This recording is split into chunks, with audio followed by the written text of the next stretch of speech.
নমস্কার বন্ধু, Malay Mukhopadhyay, confederation of state government employees. বন্ধু, আজ 2025 সালের বর্ষ শেষ। আগামীকাল 2026 সাল শুরু। আগামী বছর আমি আমার তরফ থেকে এবং আমাদের যে সংগঠন কনফেডারেশন অফ স্টেট গভর্নমেন্ট এমপ্লয়িজের তরফ থেকে সকল বন্ধুদের এবং অবসরপ্রাপ্ত কর্মচারী সমাজকে অফুরন্ত শুভেচ্ছা, ভালোবাসা এবং অভিনন্দন জানাই। আপনাদের আগামী বছর খুব ভালো কাটুক, সুখে স্বাস্থ্যে যাতে আপনারা ভালো থাকেন সেটাই কামনা করছি। বন্ধু দেখুন, আমি জানি যে আমি যদি ভিডিওতে আসি স্বাভাবিকভাবে আপনারা যে ডিএ মামলার রায় সেটা কবে প্রকাশ পাবে সেটা জানার একটা আগ্রহ থাকেই। দেখুন, 2016 সালে আমরা মামলা দায়ের করেছি। ফিরে দেখার প্রেক্ষিত কয়েকটা কথা বলি যে 17 সালে আমরা ডিএ মামলায় আমাদের হার হয়। পরবর্তী 17 সালেই আমরা উচ্চ আদালতে আপিল করি। আপিল পরিপ্রেক্ষিতে হাইকোর্ট যে প্রথম রায়টা দিয়েছিলেন 31 জানুয়ারি 2018, DA is a legally enforceable right, মাননীয় দেবাশিস করগুপ্ত এবং মাননীয় শেখর ববি সরাফের বেঞ্চ সেই রায়ের পরিপ্রেক্ষিতেই ট্রাইব্যুনালে আবারও দুবার জিতেছি এবং ট্রাইব্যুনালের যে 26 জুলাই 2019 অসাধারণ রায়, সেটা আর পুঙ্খানুপুঙ্খ বিশ্লেষণ করার কোনো দরকার পড়ে বলে আমরা মনে করি না। আপনারা সকলেই জানেন, কিন্তু সরকার রিভিউ করে তাতেও হারে, আমরা কন্টেম করি তাতেও হারে, তারপরে আবার উচ্চ আদালতে অ্যাপিল করে সরকার। মাননীয় হরিশ ট্যান্ডন এবং শেখর ববি সরাফ 20 মে 2022 আবারও সেই একই রায় রাখে, তার সঙ্গে অতিরিক্ত একটা শব্দবন্ধন যোগ করে যে শুধু লিগালি এনফোর্সেবল রাইট নয়, এটা ফান্ডামেন্টালও রাইট। আবারও 3 মাস সময় দিয়েছিল, সরকার হাত গুটিয়ে বসেছিল। সেটা তো আপনারা জানেন যে সরকার কিছুতেই ডিএটা দিতে চাইছিল না। তবে সরকারি সুপ্রিম কোর্টে যে এসএলপি দায়ের করে, সেই এসএলপি 22 সালের 28 নভেম্বর 2022 সালে শুনানি শুরু হয়। কিন্তু মাননীয় দীনেশ মাহেশ্বরী এবং ঋষিকেশ রায়ের বেঞ্চ 12-14টা শুনানি করেও তার অগ্রগতি বিন্দুমাত্র এগোয়নি।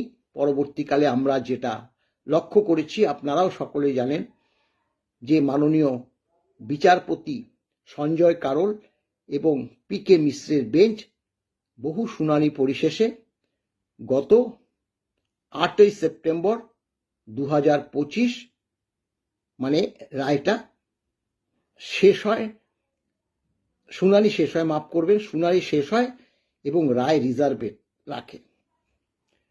সেই রায় রিজার্ভে রাখে একটা বার্তা দিয়েছিল সরকারকে 2 সপ্তাহ আর আমাদের 1 সপ্তাহ মধ্যে, যে কোনো যদি বক্তব্য থাকে সেটা লিখিত আকারে সাবমিশন করার কথা বলেছিল। সেটাও হয়ে গেছে। এখন আমরা কেন, সকলেই ভেবেছিল সেপ্টেম্বর মাসে মানে শুনানি শেষ হয়ে যাওয়ার পর অক্টোবর লাস্টের দিকে বা নভেম্বর মধ্যে হয়তো রায় প্রকাশ পাবে, কিন্তু তা হয়নি। ডিসেম্বরের 2 সপ্তাহ চলে যাবার পর তথাপিও রায়ের কোনো আমরা যে সুপ্রিম কোর্ট প্রকাশ পাবে সেই তথ্য আপনাদের কাছে পরিবেশন করতে পারাটা সম্ভব না। কারণ সুপ্রিম কোর্টে কবে রায় প্রকাশ পাবে সেটা অনুমানই করতে হয়, কিন্তু নির্দিষ্ট দিন আমরা আগে থেকে জানতে পারি না। এখন সুপ্রিম কোর্ট ছুটি চলছে। আপনারা জানেন যে লাস্ট 19 তারিখ, ডিসেম্বর মাসে 19 তারিখ শেষ শুনানি ছিল। 20-21 শনি রবিবার পরে 22 তারিখ থেকে 22শে ডিসেম্বর থেকে 2রা জানুয়ারি 2026 সুপ্রিম কোর্ট বন্ধ থাকবে। 2রা জানুয়ারি লক্ষ্য করেছি যে শুক্রবার, তাই শনি রবি পরবর্তী 5 তারিখে সুপ্রিম কোর্ট খুলছে।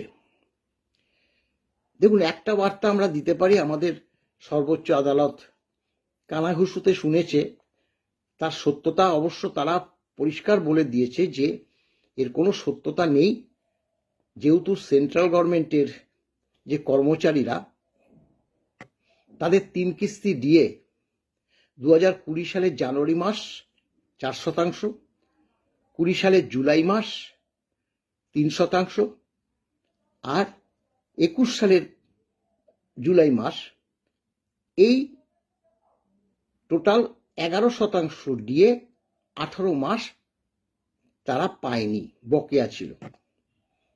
আর একবার বলি, 2020 সালের জানুয়ারি মাসে 4%, 20 সালের জুলাই মাসে 3%, 21 সালের জানুয়ারি মাসে 4%, 4 4 8 আর 3 11% দিয়ে 18 মাস পায়নি। তারা এটা নিয়ে হাইকোর্ট করার পরবর্তীকালে সেই মামলা নাকি সুপ্রিম কোর্টে এসেছে, এবং এরকমই বার্তা শোনা যাচ্ছে যে আমাদের যেহেতু পঞ্চম বেতন কমিশনের বকেয়া দিয়ে মামলা, এই মামলার রায় আমাদের পক্ষে গেলে তারা খুব সহজে এই বকেয়াটা আদায় করতে পারে। অর্থাৎ এখন দেখা যাচ্ছে যে যদি এটা সত্য হয় যে আমাদের মামলার উপরই তাকিয়ে আছে সুপ্রিম কোর্টের কর্মচারী সমাজ।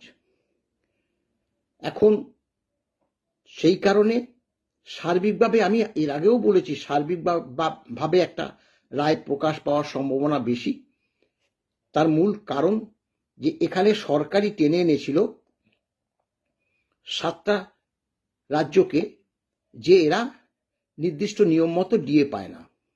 অধিকাংশই পায়, আমরা তো বারবার বলেছি যে অধিকাংশ পায়, আমরা তো বলিনি যে ত্রিপুরা তো 33% পায়। আমরা কেন বলবো যে 58% পায়? আমরা বলিনি। আমরা বলেছি যে অধিকাংশ রাজ্য সরকার তাদের এআইসিপিআই মেনে নির্দিষ্ট নিয়মে দিয়ে দেয়, অর্ডারটা প্রকাশ পেতে 2-4 মাস দেরি হলেও তারা বকেয়া পায়। এটাই আমরা লক্ষ্য করেছি, সবাই তাই জানে। তা সেক্ষেত্রে এই যে 7টা স্টেট যদি না দিয়ে থাকে, তাহলে তারা কেন পাবে না? সেটা তো সর্বোচ্চ আদালত, তো দেশের আদালত, হয়তো তারা সেই দিকটা দেখবে।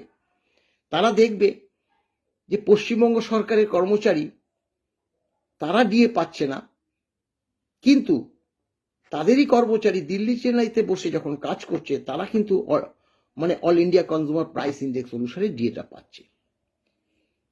এই যে ঘটনাক্রম মানে পরম্পরা, সেগুলোকে যদি বিচার করে তাহলে all India consumer price index অনুসারে যাতে ডিএটা হয় সেই দিকটাই হয়তো, আমি সবসময় বলছি হয়তো, দেখুন আমরা অনুমান করে বলি সর্বোচ্চ আদালত কি রায় দেবে, রায় আমাদের পক্ষে যাবে কিনা সেটাও তো বিচার্য বিষয়। আমরা আশা করছি আমাদের পক্ষে রায়টা যাবে। আমি বারংবার বলেছি, কারণ ট্রাইব্যুনাল 2বার জিতেছি, কন্টেমেও হেরেছে। আমরা উচ্চ আদালতে 4বার জিতেছি, রিভিউ সঙ্গে মূল মামলাতে 4বার জিতেছি, 6বার।